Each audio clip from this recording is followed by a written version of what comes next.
Accueil et introduction. Bienvenue dans notre nouvelle vidéo.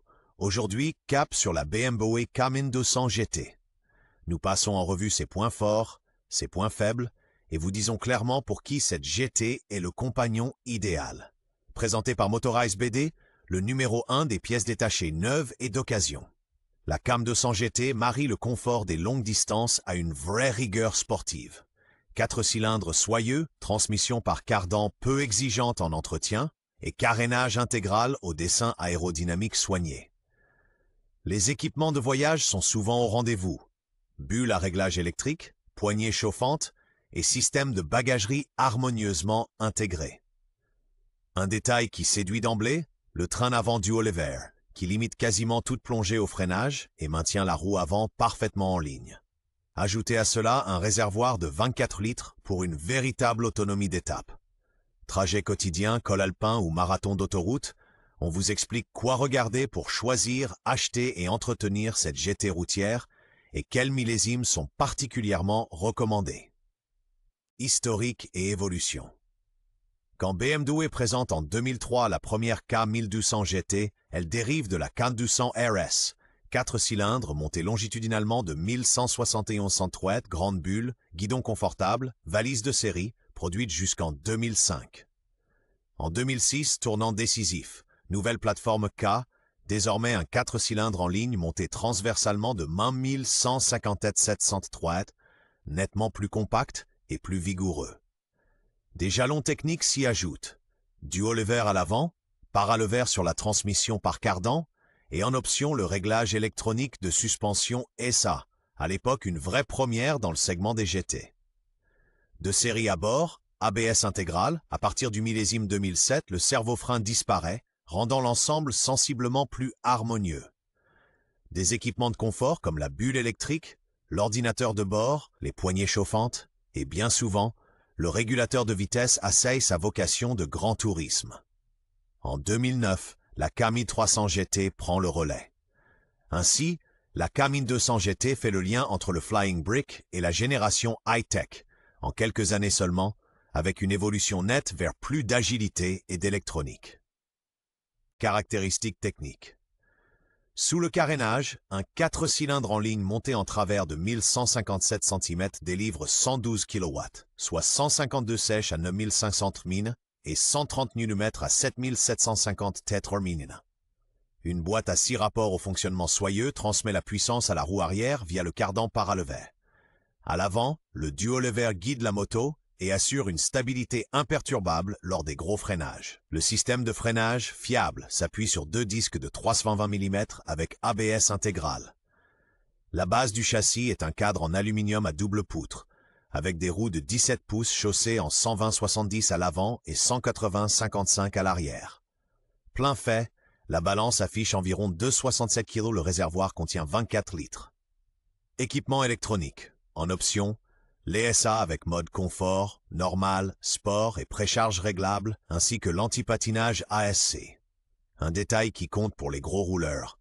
L'empattement d'environ 1,57 m confère à la GT sa légendaire sérénité à haute vitesse, sans la rendre paresseuse dans les enchaînements. Design et ergonomie. La GT se présente comme une grande routière au dessin affirmé.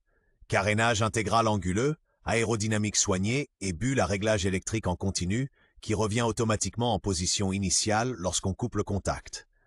La selle pilote se règle sur 2 hauteurs, 820 ou 840 mm. Avec le kit d'abaissement d'usine, on descend à environ 800 mm. Large guidon, genoux détendus et train avant. Dual lever offre une position découplée et maîtrisée, sans plonger au freinage. Les rétroviseurs intégrés au carénage assurent une visibilité dégagée, au-delà des coudes. Pratique au quotidien, un vide-poche verrouillable à gauche, des supports de valise discrètement intégrés, et un ordinateur de bord qui affiche autonomie, température extérieure et consommation. Détail typique de l'univers BMW. La logique de clignotant à 3 boutons au poste de pilotage, gauche, droite, et un bouton séparé pour annuler, devient intuitive après une courte en main et souligne le carrère premium, comportement routier et usage quotidien. Sur route, la GT allie une stabilité rassurante à une inscription en courbe précise. Le système Duo Lever filtre proprement les irrégularités et évite les gros mouvements de plongée, tandis que la cinématique Paralever maintient le cardan calme sous charge.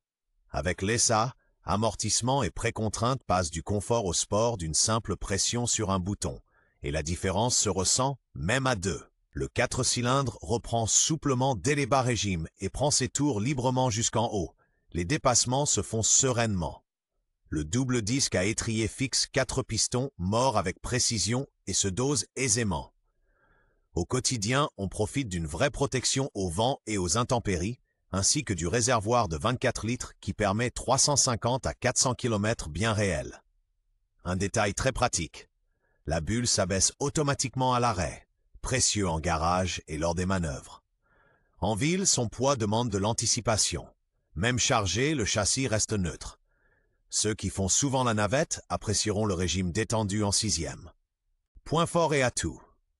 La K1200 GT brille par sa souveraineté sur les longues distances et par un moteur qui marie douceur de fonctionnement et performance.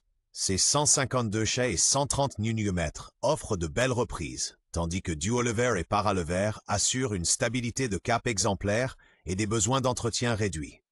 L'ESA en option rend la suspension facilement modulable au quotidien. Comfort pour l'autoroute, Sport pour les virages, plus une précharge ajustable pour bagages et passagers. Grand bonus confort, dotation généreuse avec bulle réglable électriquement, poignée chauffante et système de valise. Atout spécifique présent sur de nombreux exemplaires. Le régulateur de vitesse d'usine qui, associé à l'excellente aérodynamique, permet de véritables moments de détente sur la longue distance. Également recherché, projecteur Xenon et contrôle de pression des pneus à partir de 2007. Le réservoir de 24 litres facilite la planification des arrêts et l'instrumentation informe clairement. Un mélange harmonieux de tech de confort et de dynamisme. Faiblesses et problèmes typiques. La deuxième génération, 2006-2008, demande de l'attention sur quelques points. Surtout en 2006. L'ABS intégral assisté par servo. Si la pompe rend l'âme, il ne reste qu'un freinage résiduel. La remise en état peut chiffrer à 4 chiffres. À partir de 2007, sans servo, c'est nettement plus robuste. Problème connu de longue date. Cliquetis de la chaîne de distribution et plus rarement, saut de chaîne. Seules les machines dotées du tendeur modifié et du jump guard ajouté ultérieurement sont sereines sur la durée. Les amortisseurs SA ont tendance à fuir vers 60 à 80 000 km, révision ou remplacement coûteux. Typique également, passage de vitesse accrocheur et embrayage qui broutent dans les embouteillages. Vérifiez le jeu et l'étanchéité du couple conique, pont arrière, le mécanisme de pare-brise, pignon plastique, ainsi que les connecteurs des commandes au guidon sujets à la corrosion. Point spécifique. Les versions logicielles de la gestion moteur, les mises à jour améliorent le comportement à froid et la stabilité du ralenti. Un entretien rigoureux et des mises à jour documentées font ici la différence entre le plaisir et la galère au quotidien. Accessoires et possibilités de personnalisation. D'origine, la GT pouvait recevoir un équipement généreux. L'offre d'accessoires élargit encore la palette. Les valises système assorties et le top case de 49 litres avec dosseret passager sont des classiques du voyage. Des sacs intérieurs dédiés simplifient le chargement à l'hôtel. Pour plus de protection au vent, on opte pour une bulle touring plus haute, comme la MRA Vario à déflecteur réglable. Côté ergonomie, des rehausseurs de guidon et des selles confort ou rabaissées font la différence. Hauteur de selle d'origine 840 mm. Détails spécifiques, la prédisposition pour le BMW Navigator, parfaitement intégré au cockpit et alimenté via la prise 12 watts de bord. En option figurait le régulateur de vitesse, les phares au xénon, l'antipatinage ASC et le contrôle de pression des pneus. Des ajouts judicieux. Côté protection, barre de protection, sabot moteur et patin de béquille centrale. En manœuvre, on apprécie aussi des tampons sur les supports de valise. Des silencieux d'échappement plus discrets sont disponibles, sans entamer ses qualités de grande routière. Cotes et critères d'achat. En occasion, la deuxième génération se situe généralement entre 3 500 et 6 500 €, selon le kilométrage et l'état. La première série 2003-2005 est moins chère, mais plus brute et plus souvent sujette à des ennuis coûteux d'ABS cerveau-assisté. Très recherché, les 2007-2008 tardives, avec ABS non cerveau-assisté et réglages plus doux. Critère numéro 1. Tendeur de chaîne de distribution modifié et guide anti-saut de chaîne installé. Preuve à l'appui. À vérifier impérativement. Étanchéité et bon fonctionnement des suspensions SA, jeu au pont arrière, commodo en bon état, ainsi que le mécanisme de réglage de la bulle. Point d'entretien concret, contrôle du jeu aux soupapes tous les 30 000 km. Un tampon dans le carnet évite les discussions. Sur les 2006, regardez l'historique de la pompe du module de freinage. À l'essai, réaction aux ouvertures-fermetures de gaz, embrayage qui ne broute pas, accélération franche et régulière sans cliquetis. Valorise la cote. Valise d'origine, arrête de carénage soigné et jeu de clés complet, des mises à jour logicielles documentées et des factures de concessionnaires justifient le haut de la fourchette. Bilan et recommandations d'achat. Si vous aimez avaler les longues distances à bon rythme, la BMW K1200 GT est un tourer rapide et raffiné, posé sur une base technique solide. Son 4 cylindres en ligne de 1157 700 cubures monté en travers conjugue onctuosité et poussée, tandis que duo lever et paralever assurent une stabilité imperturbable sans corvée de chaîne. Avec l'ESA, la bulle à réglage électrique et un grand réservoir, les étapes se muent en voyage détendu. Notre conseil? Visez les derniers millésimes 2007-2008 avec ABS non assisté, sans cerveau, et mise à jour documentée du tendeur de chaîne de distribution, plus le Jump Guard, anti-saut de chaîne. Point de contrôle spécifique avant achat. Le mécanisme de la bulle, le pignon en plastique ne révèle ses faiblesses qu'à l'usage prolongé. Pour ceux qui font de l'autoroute au quotidien, les gros rouleurs et le duo, la GT fait mouche. En trafic urbain dense, son poids réclame de la patience. Si l'ergonomie vous convient à l'essai et que la mécanique a été entretenue avec soin, la K1200 GT offre un rapport qualité-prix remarquable et le grand tourisme dans ce qu'il a de meilleur.